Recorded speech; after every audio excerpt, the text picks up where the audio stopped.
I'm here as one of the old farts in the organization. I was first certified, one of the very first farms OCIA certified back in 1985, and eventually left that farm in Quebec and came out here to Kansas.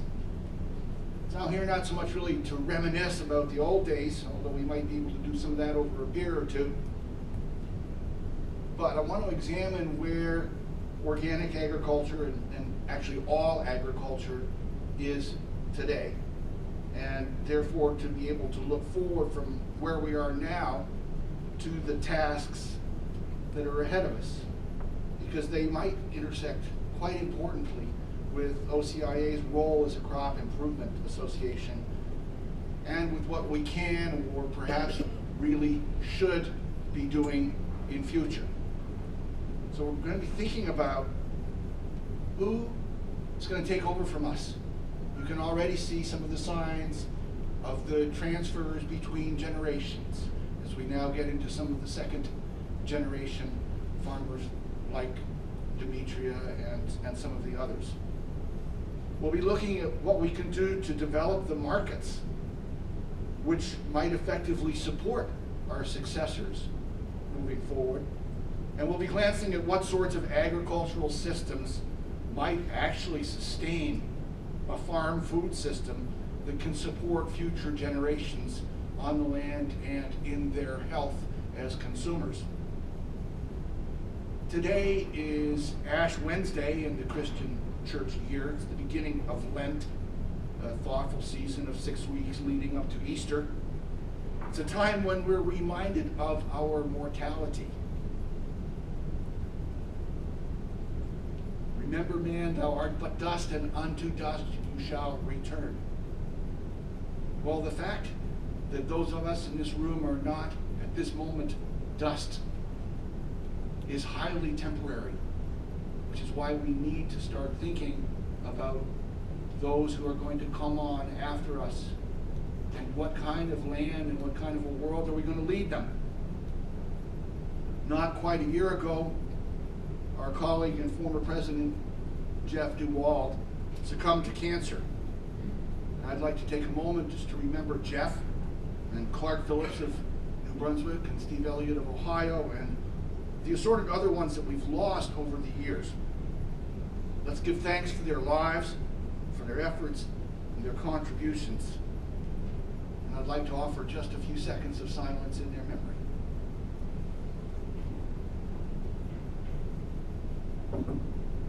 I first met Jeff DeWald some 25 years ago when I had the privilege of serving as an inspector for the North Dakota chapter. And he was then a young man with a young family and a fine farm, where I was fortunate enough to stay with him and with Janet for several days back in the era when the bureaucrats in Washington and elsewhere had not yet defined doing such things as a conflict of interest in the course of inspection. Jeff was a good man, and he's gone now. But that's the trajectory of our lives. Sometimes those departures come way too early, as it did in Jeff's case. But in most cases, with good people, it's always too early. Even with folks like my mother, who died in 2013 within downwind spitting distance of the century mark, and it still seemed too early. So, how is that for a cheerful beginning? You got us listening. Pardon? You got us listening. You know, we really need here to address the question of how are we going to prepare so that things go smoothly for the people who are going to follow on after us, after our death. Or ideally, who would replace us before our death? That's the essence of sustainability. A year or two after working with Jeff, I met Jack at the farm during that inspection out there in Gopher Gulch, Kansas. Actually, it's Robinson, Kansas, but most of the places we live and farm are so far beyond the sidewalks that Gopher Gulch is probably a pretty good proxy for every little settlement that most of us call home. back in the early 90s, I can tell you that Jack was a clueless and arrogant little snot. like most of us guys when we're young. And he was also, as he said, an agronomy student at K-State. And it did create an instant connection between us. And we're both lovers of the soil and of the land and of science. So we talked, and we talked, and we talked some more. Last night we were talking until something like 1:45. And that was maybe a little bit to the detriment of that inspection work that day. Certainly Jack's father was, hey, wait a minute. You know, what are you doing talking to this young whippersnapper all the time? But it was a good connection. But that was the essence of the crop improvement, and it was in the course of one of those discussions with Jack that the trick about feeding the limestone to the cows to build the calcium in the soil came up. So in the end, it was definitely worth it. That's also the moment that it became clear to me that Jack might very well end up occupying the position that he does occupy today within this organization, simply because you could see that fire, that love for the land, that love for science, that love of agriculture. I also have to add that Jack and his family are a big part of the reason that Margie and I came to Kansas to farm, following multiple frustrations and barriers and discouragements in the north. So Jack, thanks for your leadership in these difficult and challenging times.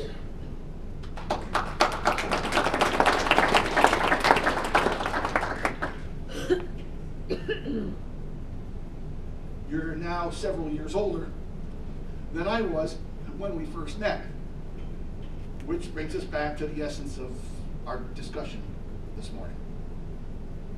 Our most important crop is those who are destined to succeed us on the land. That's usually going to be our children, but not always.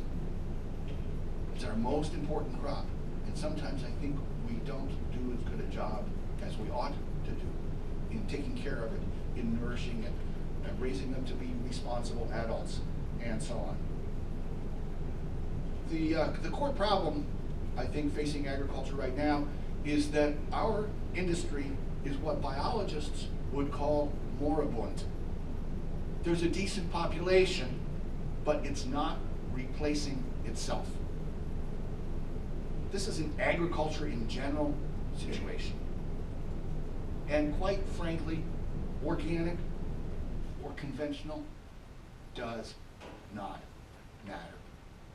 This is confronting agriculture across the board. This past year was insanely wet in eastern Kansas. For crop after crop, it was a struggle to get things into the ground. And we're not even talking about weed control.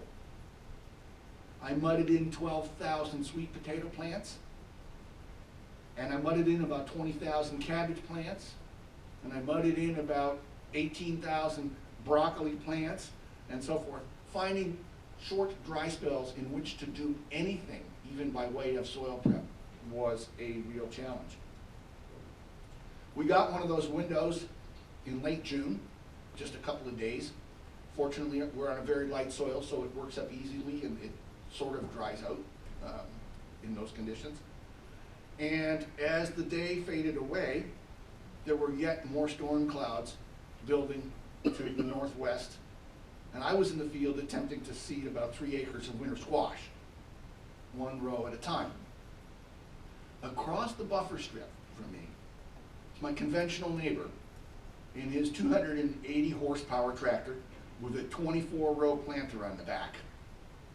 And on our westbound legs, we each were watching that sky, and we kept goosing the throttle a little bit more, hoping that each time the planter skips weren't going to get too badly out of control. And he was doing everything possible to get in half a section of Roundup beans before those rains came. Several times we turned our ends together, and we greeted each other with a quiet nod that needed absolutely no words. At that moment, it did not matter in the slightest that he was a large conventional farmer and I was a small organic one. We were each farmers attempting with all the skill we could muster to manage an absolutely horrible weather year.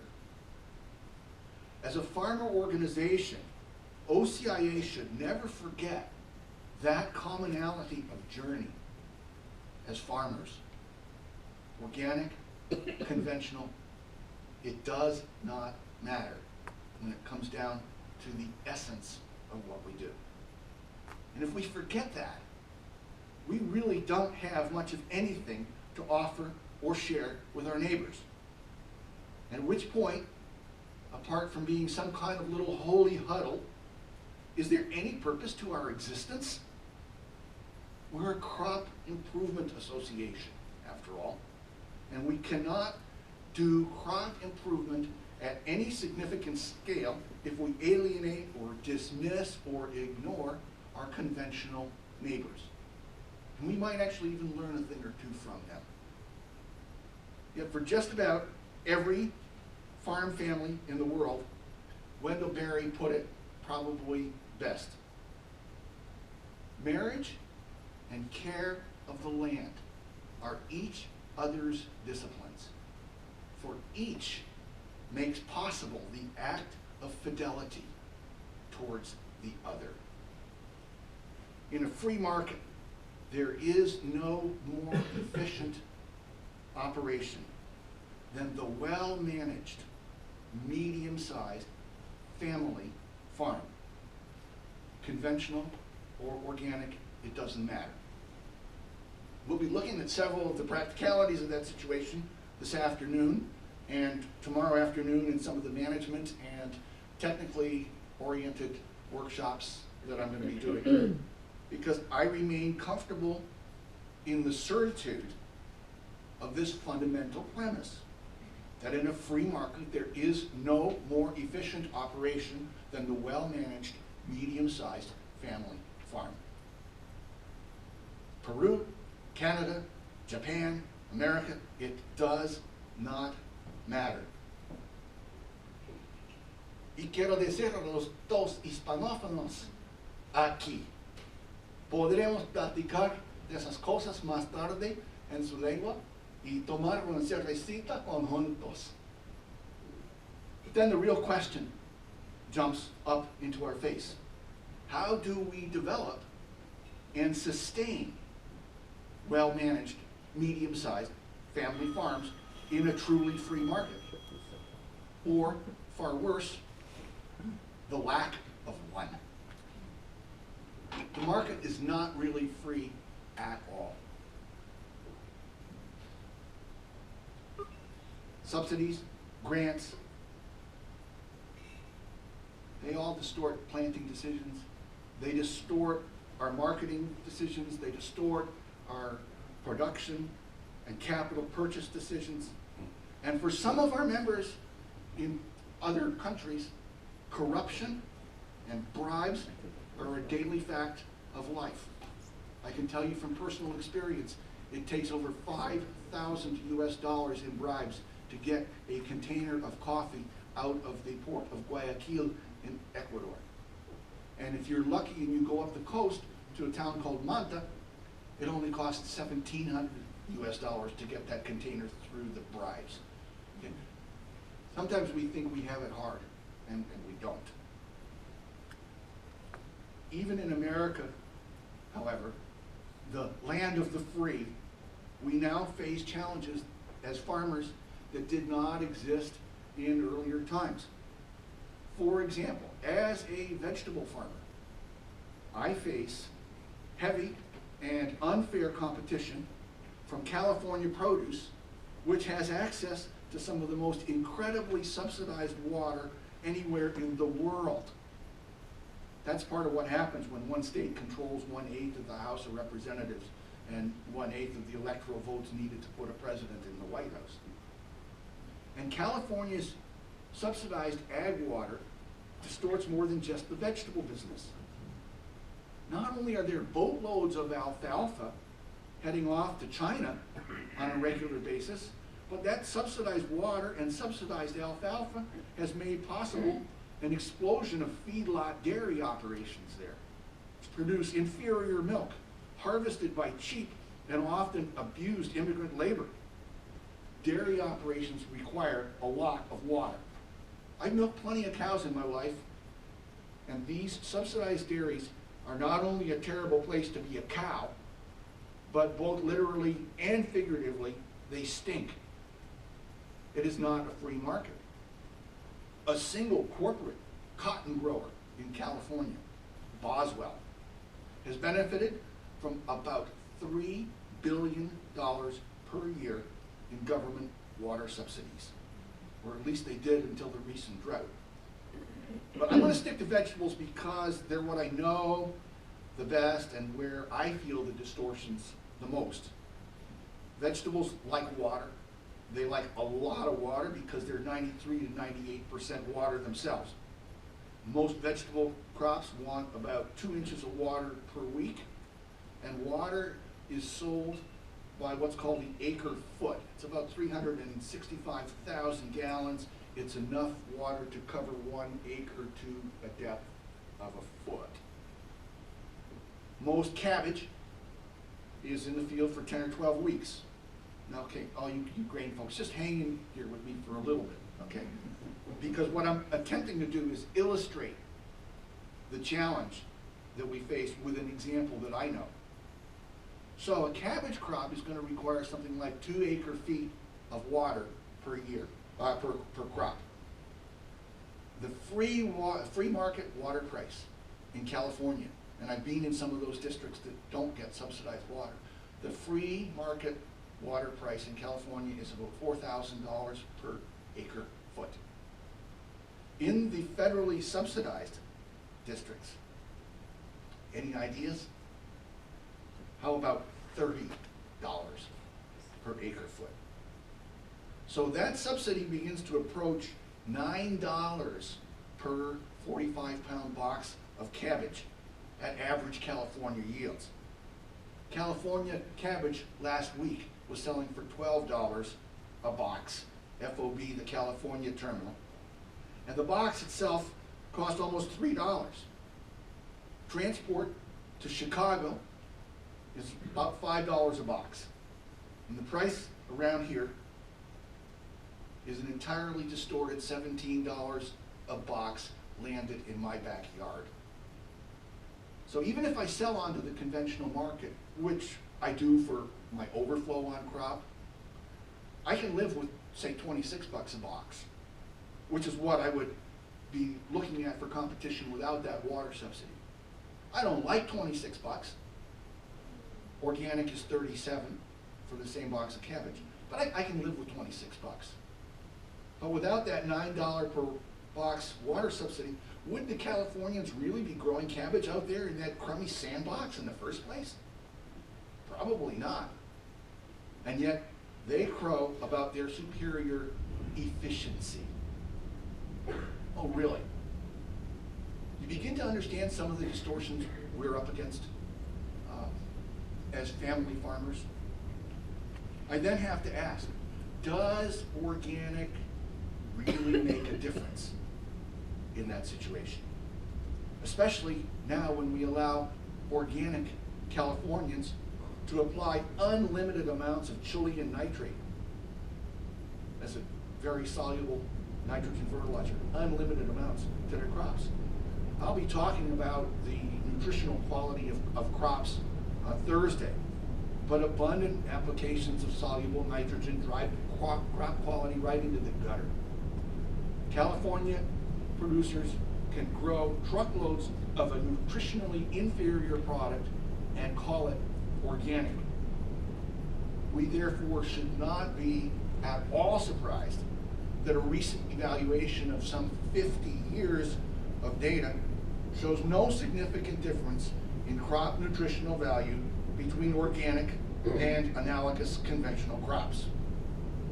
That's because there are good farmers and there are weak farmers on both sides of that organic conventional divide.